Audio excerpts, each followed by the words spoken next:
Je regardais par la fenêtre de l'avion, fasciné par le paysage qui défilait sous mes yeux. Paris, la ville des Lumières, se dessinait à l'horizon. Mon cœur battait un peu plus vite à chaque minute qui passait. C'était la première fois que je venais ici pour affaires, et je savais que cette conférence internationale serait un tournant dans ma carrière. En tant que femme d'affaires noire et milliardaire, j'avais fait mon chemin dans un monde souvent peu accueillant. Mais aujourd'hui, j'étais déterminé à briller, à prouver à tous que ma réussite n'était pas un accident, mais le fruit de mon travail acharné. Je descendis de l'avion, le parfum du croissant chaud flottant dans l'air m'accueillant comme un ami. Le terminal de l'aéroport était bondé, rempli de gens pressés, de familles et de voyageurs d'affaires. Je pris une profonde inspiration, savourant l'énergie de cette ville qui ne dormait jamais. Mon téléphone vibra dans ma poche. C'était un message de mon assistante, Clara. « Léna, tout est prêt pour ta réservation à l'hôtel Ritz. Je t'attends à la sortie de l'aéroport. » Je souris en relisant ces mots. Clara était ma meilleure alliée, toujours là pour m'aider à naviguer dans ce monde complexe. Une fois à l'hôtel, je fus accueilli par un personnel souriant, impeccablement vêtu. « Bienvenue au Ritz, madame », dit la réceptionniste avec un sourire chaleureux. « Avez-vous une réservation ?»« Oui, je suis Léna Dupont. J'ai réservé une suite pour 3 nuits, répondis-je, ma voix pleine de confiance. Je pouvais déjà imaginer les conférences, les rencontres et les occasions qui m'attendaient. Je remplissais un formulaire, tandis que la réceptionniste tapotait sur son ordinateur. Cependant, je remarquai un changement dans l'atmosphère. La réceptionniste, qui était initialement si souriante, devint soudainement plus sérieuse. Elle leva les yeux vers moi, son sourire s'effaçant lentement. « Je suis vraiment désolé, Madame Dupont, mais il semble que votre suite ne soit plus disponible. » Je plissai les yeux, surprise par cette nouvelle. Comment cela peut-il être possible? J'ai réservé cette suite il y a plusieurs semaines.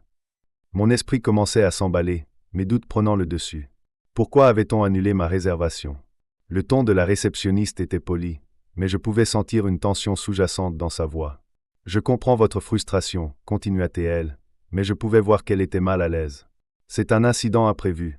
Peut-être pourriez-vous attendre un moment pendant que je vérifie d'autres options pour vous. » J'hésitais, la situation me surprenait.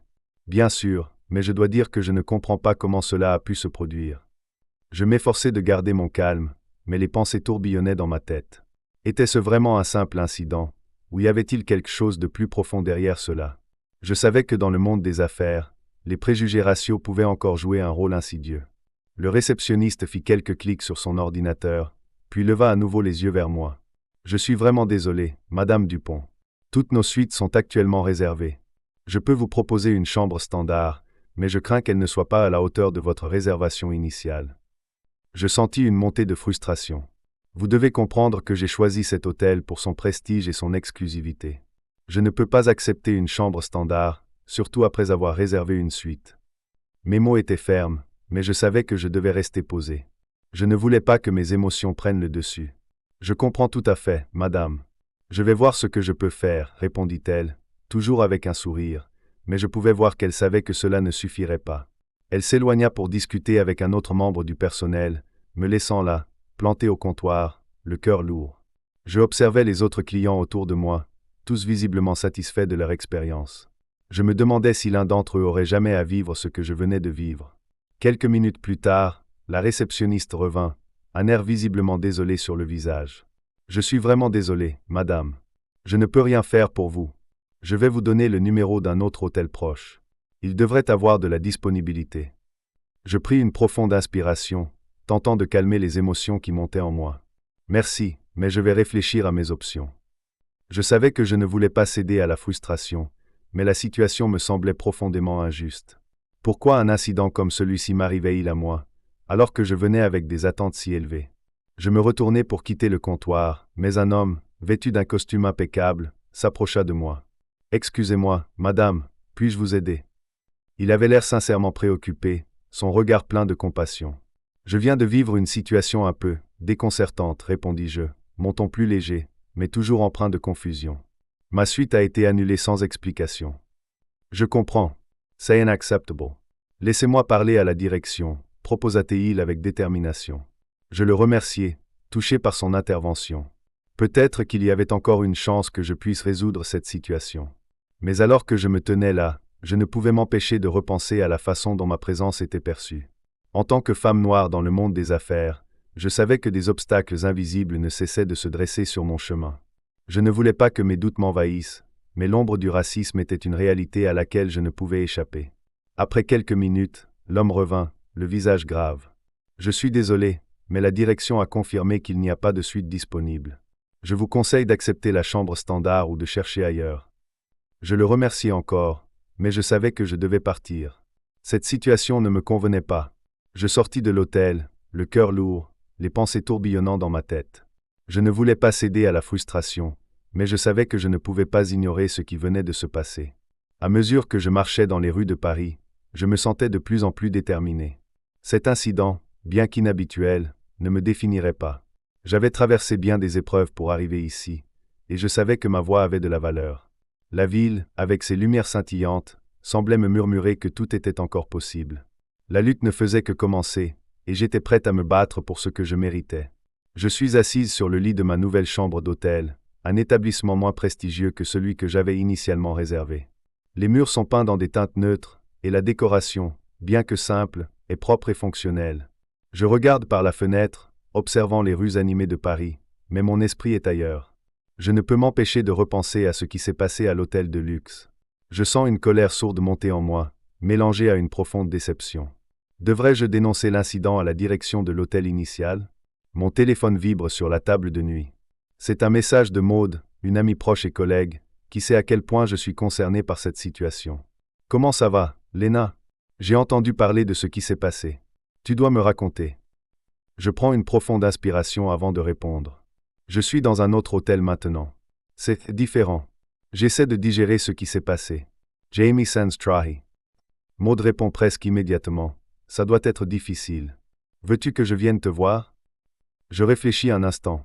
J'apprécie son soutien, mais je ne veux pas lui faire subir mon humeur morose. Non, merci. Je vais sortir un peu. J'ai besoin de prendre l'air. Je me lève, m'habille rapidement et sors de la chambre. L'air frais de Paris m'accueille comme une douce étreinte. Je commence à marcher le long des boulevards, les lumières des cafés et des boutiques scintillant autour de moi. Pourtant, tout cela me semble terne. Je croise des couples riant et profitant de la vie, et je me demande si eux aussi ont déjà été confrontés à l'injustice que je ressens.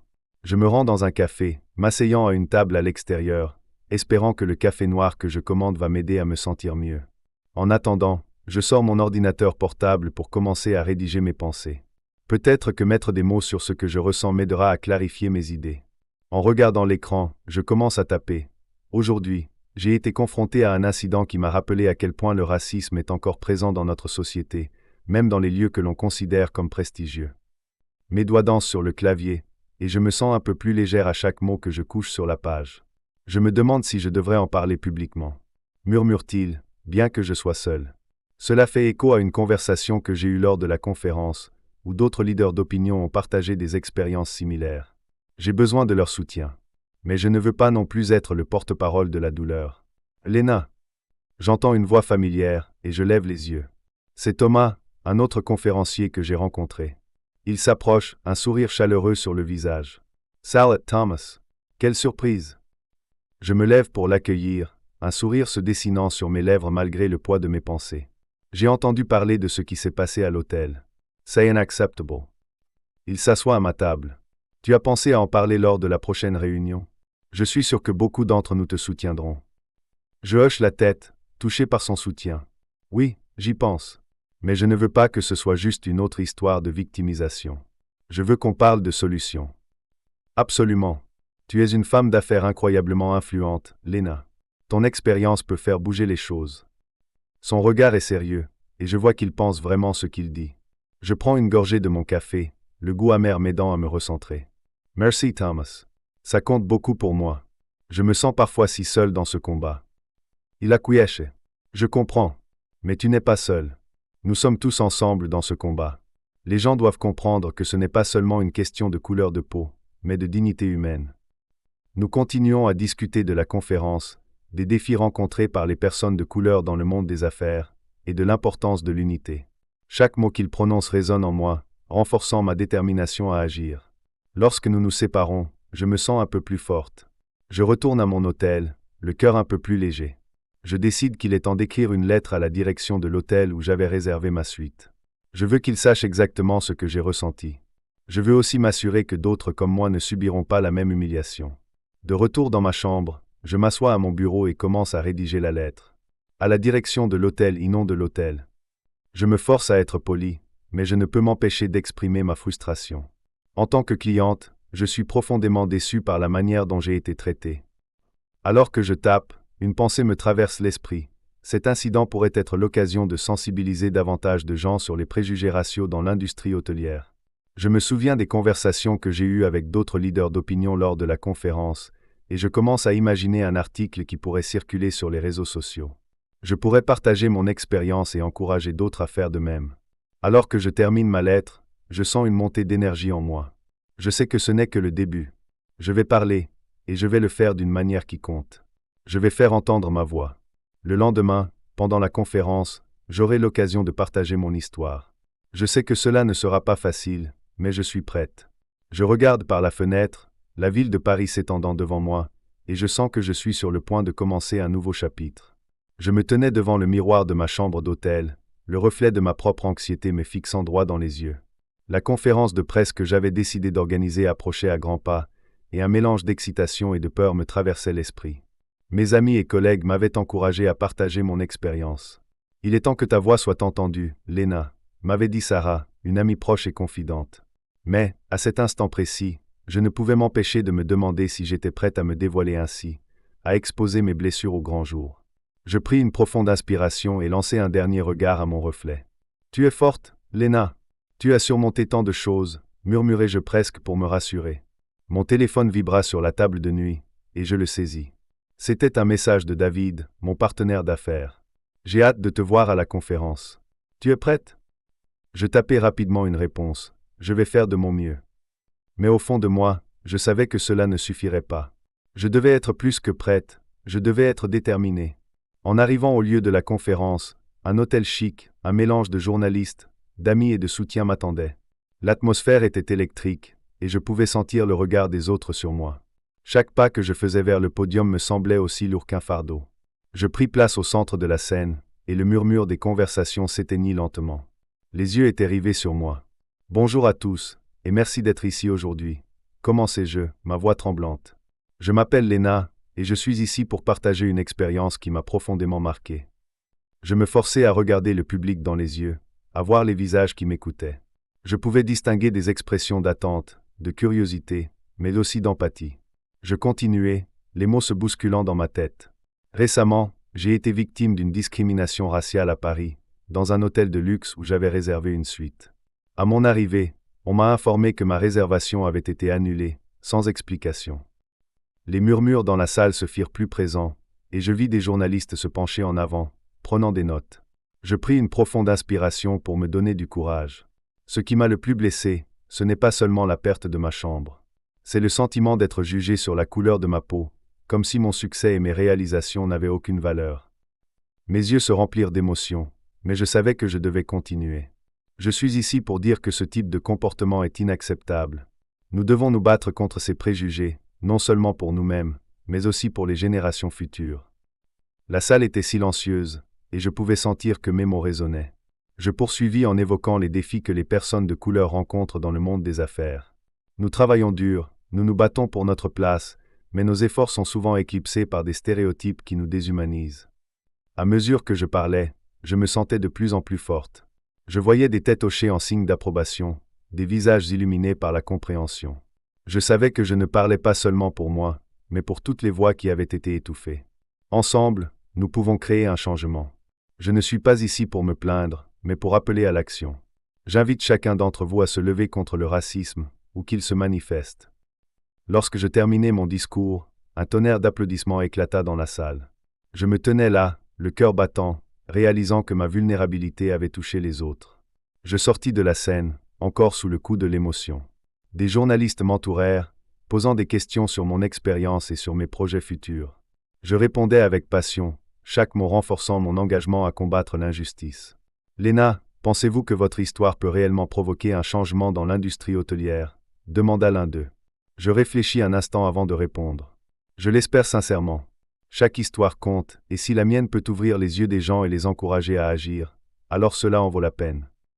Après la conférence, Alors que je reprenais mes esprits, je reçus un message d'un groupe d'activistes qui souhaitaient me contacter. Ils avaient entendu parler de mon discours et voulaient collaborer pour lutter contre le racisme dans le secteur hôtelier. Mon cœur s'emballa à l'idée que mon expérience pouvait non seulement inspirer, mais aussi rassembler des gens autour d'une cause commune. Quelques jours plus tard, je rencontrai ce groupe dans un café parisien. Ils étaient passionnés et déterminés, chacun d'entre eux ayant vécu des expériences similaires. Nous devons créer une campagne de sensibilisation, proposa l'un d'eux, un homme nommé Malik. Utiliser les réseaux sociaux pour partager nos histoires et mobiliser le public. J'acquiesçai, sentant l'énergie dans la pièce. Je suis prête à m'engager à fond. Mon histoire ne doit pas s'arrêter ici. Je veux que cela devienne un mouvement. Mes mots furent accueillis par des sourires et des applaudissements. Nous discutâmes de stratégies, de messages à diffuser, et de la manière dont nous pourrions toucher le plus de personnes possible. À la fin de notre rencontre, je me sentais revitalisé. Le soutien de ce groupe m'avait donné une nouvelle perspective. Je n'étais plus seul dans ma lutte. Nous avions un objectif commun, et ensemble, nous pouvions faire une différence. En sortant du café, je réalisais que ce moment marquait le début d'un nouveau chapitre de ma vie. Je me sentais prête à affronter les défis qui allaient se présenter, armé de ma voix et de la force de mes convictions. Je me tenais devant l'hôtel où tout avait commencé, le cœur battant et l'esprit en ébullition.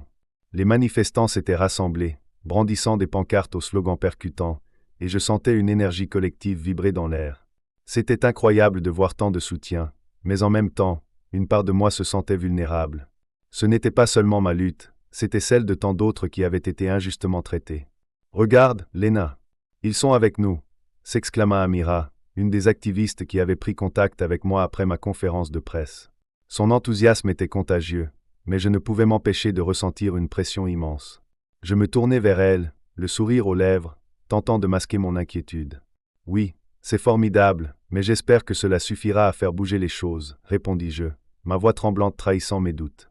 Amira posa une main réconfortante sur mon épaule. C'est déjà un grand pas, Lena. Nous sommes là pour faire entendre notre voix. Et nous allons le faire ensemble. Je hochai la tête, me rappelant pourquoi j'étais là. Les préjugés que j'avais subis n'étaient pas un incident isolé, mais une réalité partagée par de nombreuses personnes. Je pris une profonde inspiration, m'efforçant d'évacuer le stress. Les journalistes affluaient, leurs caméras braquées sur nous, et je savais que chaque mot que je prononcerais serait un écho dans le monde entier. À cet instant, je me sentis submergé par une vague d'émotions. Je m'avançai vers le microphone qui avait été installé pour l'événement, le cœur battant à tout rompre. Les cris de soutien se mêlaient à mes pensées, et je me concentrai sur ce que je devais dire. « Merci à tous d'être ici aujourd'hui », commençai-je, ma voix s'élevant au-dessus du brouhaha. Nous sommes réunis pour dénoncer une injustice que j'ai vécue personnellement, mais qui touche des milliers de personnes chaque jour. L'hôtel où je devais séjourner a refusé de me donner la suite que j'avais réservée, simplement en raison de la couleur de ma peau. Les murmures dans la foule se changèrent en applaudissements. Je continuai, sentant la force de mon message se renforcer. Ce n'est pas seulement une question de chambre d'hôtel. C'est un symptôme d'un problème bien plus vaste. Le racisme et la discrimination sont omniprésents dans notre société. Nous ne pouvons pas rester silencieux face à cela. Un homme dans la foule leva la main. « Et que comptez-vous faire à ce sujet, Lena ?» demanda-t-il, sa voix résonnant avec curiosité. « Nous allons faire pression pour que cet hôtel prenne des mesures concrètes, répondis-je, le regard déterminé. Nous voulons des excuses publiques et, plus important encore, des formations sur la diversité pour tout le personnel. Si nous ne faisons pas entendre notre voix, rien ne changera. » Les applaudissements redoublèrent et je sentis une vague d'espoir m'envahir. Ensemble, nous étions unis pour provoquer le changement, et cela me donnait la force de continuer. Les jours passèrent et l'hôtel, sous la pression croissante des médias et du public, publia un communiqué. Mais à ma grande frustration, il ne contenait aucune excuse. C'était comme un coup de poing dans l'estomac. Les mots « nous sommes désolés » n'étaient pas présents, et cela me laissa un goût amer. Je me souvins de la réunion que j'avais eue avec mes amis et collègues d'affaires, qui m'avaient encouragé à poursuivre ma lutte. « Ne laisse pas leur non-réponse te décourager, Lena », m'avait dit Camille, une avocate spécialisée en droit civique. C'est souvent dans l'adversité que nous trouvons notre plus grande force. Je pris son conseil à cœur et continuai à mobiliser des soutiens. Les réseaux sociaux étaient devenus un puissant outil de sensibilisation. Des gens de partout partageaient leurs propres expériences de discrimination, et je réalisais que j'étais loin d'être seul. C'était un mouvement qui prenait de l'ampleur, et je me sentais investi d'une mission plus grande que moi. « Regarde ces tweets !» s'exclama Amira un matin, les yeux brillants. « Les gens commencent à se soucier de notre cause. » Nous avons même été invités à plusieurs événements pour parler. Je souris, bien que le contraste avec mes sentiments de frustration persistants était difficile à ignorer. C'est bien, mais j'ai l'impression que l'hôtel essaie de nous ignorer. Chaque fois que je pense à leur communiquer, je me sens à nouveau trahi. Ne te laisse pas abattre, me dit-elle. C'est exactement ce qu'ils veulent. Ils espèrent que nous nous lasserons. Mais regarde combien de personnes nous soutiennent maintenant. Nous avons la chance de devenir un symbole de résistance.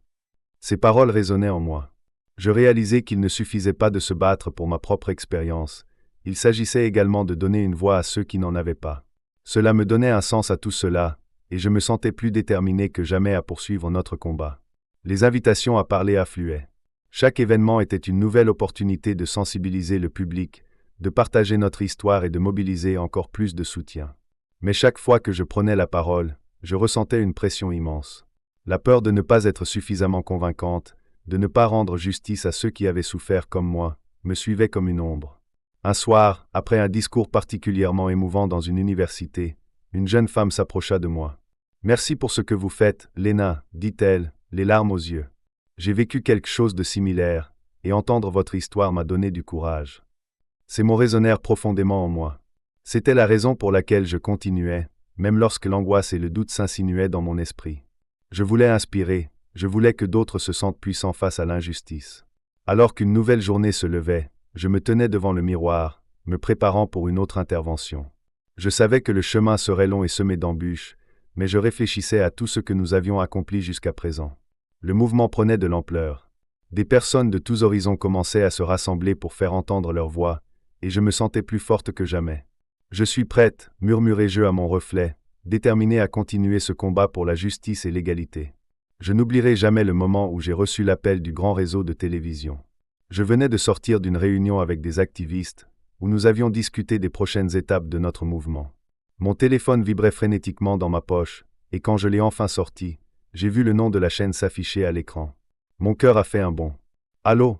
ai-je répondu, ma voix trahissant mon excitation. « Bonjour, Léna. C'est Marc, de TV Lux.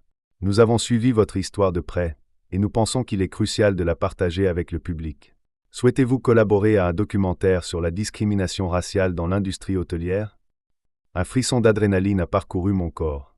J'ai toujours cru que ma voix pouvait faire la différence, mais là, c'était un véritable tremplin. « Oui, bien sûr, je serais honoré », ai-je répondu, ne pouvant cacher ma joie. Les jours qui ont suivi ont été une véritable course contre la montre. L'équipe de production est arrivée dans mon bureau pour discuter des détails, et j'ai été impressionné par leur professionnalisme. Ils avaient un plan solide, mais aussi une ouverture d'esprit nécessaire pour aborder ce sujet délicat. Établir un lien de confiance était primordial, et je savais que je devais être honnête et authentique à chaque étape du processus. Léna, nous voulons vraiment que ce documentaire soit une plateforme pour toutes les voix, pas seulement la vôtre, a déclaré Sophie, la réalisatrice. Avez-vous d'autres personnes qui pourraient partager leurs expériences? J'ai hoché la tête, réfléchissant à toutes les histoires que j'avais entendues au fil des ans. Oui, j'ai un réseau d'amis et de collègues qui ont également vécu des situations similaires. Je peux leur en parler. La première journée de tournage était un mélange d'excitation et de nervosité. L'équipe était là, les caméras étaient prêtes, et j'étais sur le point de raconter mon histoire à un public bien plus large que je ne l'avais jamais imaginé. Nous avons commencé par une séquence dans mon bureau, où je parlais de ma carrière et des défis que j'avais rencontrés, notamment lors de mon expérience à l'hôtel. À chaque fois que je me suis battu pour mes droits, je me suis demandé si cela valait vraiment la peine, ai-je déclaré devant la caméra, mon cœur battant la chamade. Mais chaque fois, je me suis rappelé que je ne me battais pas seulement pour moi, mais pour toutes les personnes qui ont été traitées injustement. Les jours suivants, nous avons parcouru la ville, rencontrant d'autres victimes de discrimination. J'ai été profondément touché par leurs histoires. Des femmes et des hommes, tous de différents milieux, mais unis par une même douleur. Dans un café du Marais, j'ai rencontré Clara, une jeune entrepreneuse qui avait vécu des humiliations similaires dans une boutique de luxe. J'étais là, prête à acheter une robe de créateur pour un événement important, a-t-elle raconté, les yeux embués de larmes. Mais la vendeuse m'a regardé de haut en bas et a dit qu'il n'avait rien pour moi. J'ai quitté la boutique en pleurant. « C'est inacceptable », ai-je murmuré, prenant sa main. « Nous devons faire entendre nos voix. » Les témoignages s'enchaînaient, et chaque histoire ajoutait une nouvelle couche à notre projet. Chaque interview était un pas vers la lumière, et je voyais déjà comment ce documentaire pourrait ouvrir des discussions sur la discrimination raciale dans des contextes où elle était souvent ignorée. Un après-midi, nous avons tourné une séquence dans un hôtel de luxe, celui-là même où j'avais été confronté au racisme. J'étais nerveuse à l'idée de revenir dans cet endroit, mais je savais que c'était nécessaire. L'équipe a capturé mes émotions, mes hésitations. C'est ici que tout a commencé, ai-je déclaré, la voix tremblante. C'est ici que j'ai compris que le racisme pouvait exister même dans les endroits les plus inattendus. Alors que la caméra filmait, j'ai ressenti une rage sourde. Je me suis tourné vers la réception, là où tout avait basculé. Je n'ai pas seulement été blessée en tant que cliente, mais en tant que femme qui a travaillé dur pour se faire une place. Les jours se sont transformés en semaines, et le documentaire prenait forme.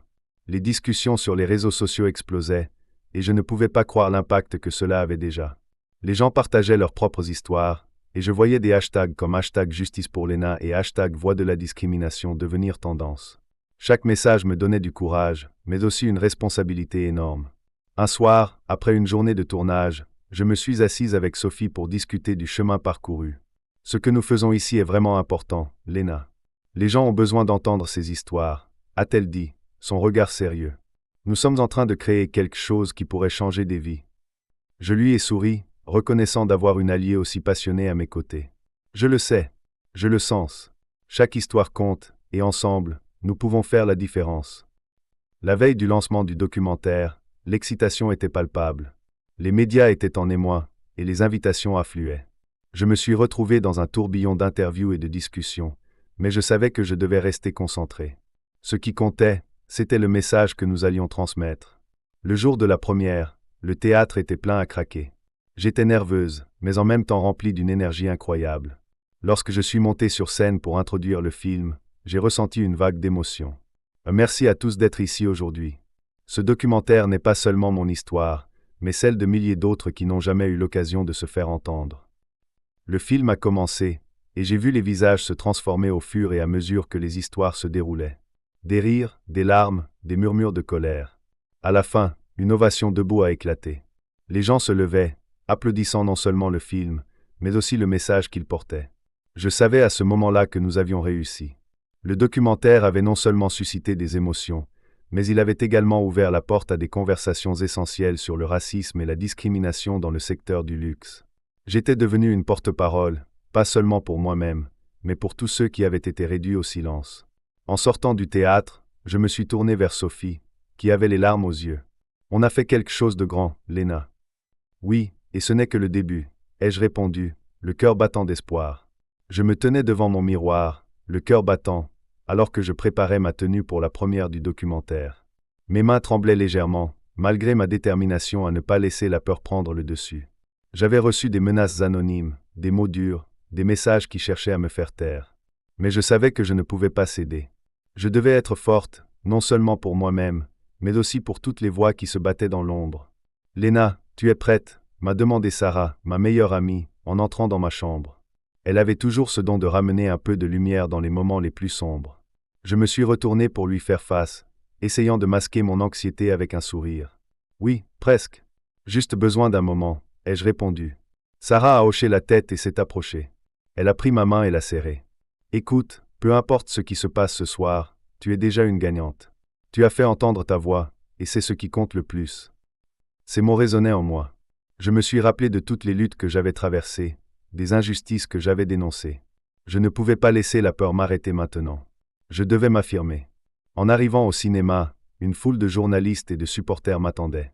Les flashs des caméras illuminaient la nuit, et je pouvais sentir l'énergie vibrante autour de moi. C'était à la fois exaltant et terrifiant.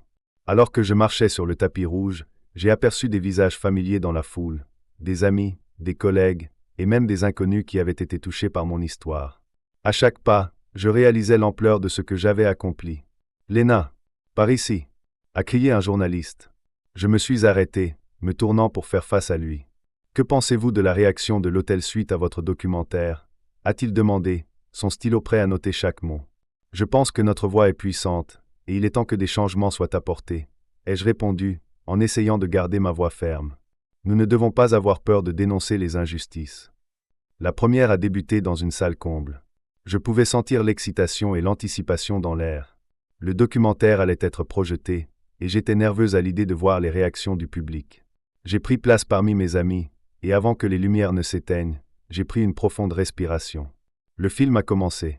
Au fur et à mesure que les images défilaient, je me suis revu dans les situations difficiles que j'avais dû affronter, ressenti à nouveau les douleurs et les humiliations. Mais j'ai aussi vu la force que j'avais puisée en moi, la résilience qui m'avait poussé à me battre. J'ai vu mes camarades, des personnes qui avaient partagé leurs propres histoires de discrimination, et je savais que nous étions tous unis dans cette lutte. Lorsque le documentaire a pris fin, la salle était silencieuse pendant un moment, puis les applaudissements ont éclaté. Les gens se levaient, certains en larmes, d'autres criant des mots d'encouragement. Je me suis levé, mes yeux embués de larmes, et j'ai remercié le public d'une voix tremblante. Merci à chacun d'entre vous d'avoir été ici ce soir. Ensemble, nous pouvons changer le récit. Ensemble, nous pouvons faire entendre nos voix. Après la projection, j'ai été submergé par des questions et des commentaires. Les journalistes étaient là, cherchant des déclarations, des réponses. Mais ce qui m'a le plus touché, ce furent les conversations avec des inconnus. Des femmes et des hommes sont venus me voir, partageant leurs propres histoires de lutte. C'était une vague d'émotions, et je me suis senti moins seul. « Lena, vous êtes une inspiration », m'a dit une femme d'origine asiatique, les larmes aux yeux. « Votre courage me pousse à parler aussi. »« Merci, cela signifie beaucoup pour moi », ai-je répondu, ma voix pleine d'émotion. Nous devons tous nous soutenir. Ensemble, nous sommes plus forts. Les jours qui ont suivi la première ont été un tourbillon. Les réseaux sociaux se sont enflammés, et les médias ont commencé à couvrir non seulement mon documentaire, mais aussi la situation à l'hôtel. Les discussions autour de la discrimination raciale dans l'industrie hôtelière prenaient de l'ampleur. Je recevais des appels de divers journalistes, des invitations à des émissions de télévision, et même des propositions pour donner des conférences. Un matin, alors que je prenais mon café, j'ai reçu un appel de la direction de l'hôtel. Ils souhaitaient organiser une réunion. Monker S. Istanbul. Peut-être que ce moment était enfin arrivé, celui où ils pourraient reconnaître leurs erreurs et prendre des mesures concrètes. Lors de la réunion, j'ai été accueilli par le directeur de l'hôtel et quelques membres de son équipe. L'atmosphère était tendue. Je pouvais sentir qu'ils étaient sur la défensive. Mais j'étais prête. Merci d'avoir accepté de me rencontrer. Ai-je commencé, ma voix claire et ferme. Je suis ici pour parler de ce que j'ai vécu et de ce que cela signifie pour l'avenir. Le directeur a pris la parole, visiblement mal à l'aise. Nous avons pris note de vos préoccupations, et nous avons examiné la situation. Nous comprenons que des erreurs ont été commises. Je ne veux pas seulement des excuses, ai-je répliqué. Je veux voir des changements concrets. Cela doit aller au-delà de simples mots. Il a hoché la tête, et j'ai continué. La diversité doit être intégrée dans la formation de votre personnel. Cela ne peut pas être une réflexion après coup. C'est une nécessité. Les discussions se sont poursuivies, et j'ai vu peu à peu une ouverture de leur part. Ils semblaient comprendre l'importance de l'éducation et de la sensibilisation. Finalement, ils ont accepté de mettre en place des formations sur la diversité et l'inclusion pour tout leur personnel. Je suis sorti de cette réunion avec un sentiment de satisfaction. J'avais réussi à transformer une expérience traumatisante en une opportunité de changement. Je savais que le chemin serait encore long, mais je me sentais enfin en paix. J'étais prête à poursuivre mes rêves, à continuer de me battre pour un monde meilleur. En repensant à tout ce que j'avais traversé, je réalisais que chaque obstacle m'avait rendue plus forte. J'étais devenu un symbole d'espoir pour tant de personnes. Et cela, je le devais à ma détermination, à mes amis, et à ceux qui avaient cru en moi. J'étais Lena, et je ne comptais pas m'arrêter ici.